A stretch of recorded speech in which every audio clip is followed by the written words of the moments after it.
How to post 60 seconds story on Instagram. Hello guys, welcome back to this new video. I'm gonna show you how to post 60 seconds story on your Instagram easily and fast.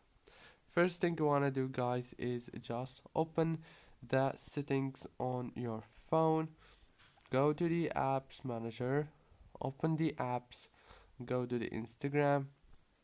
Now this is the app informations page as you can see.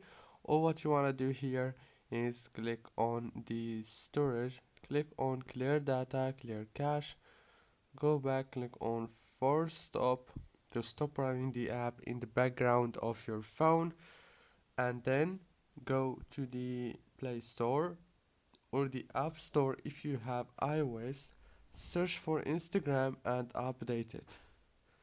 Don't forget to like and subscribe, and thank you very much for watching this tutorial until the very end.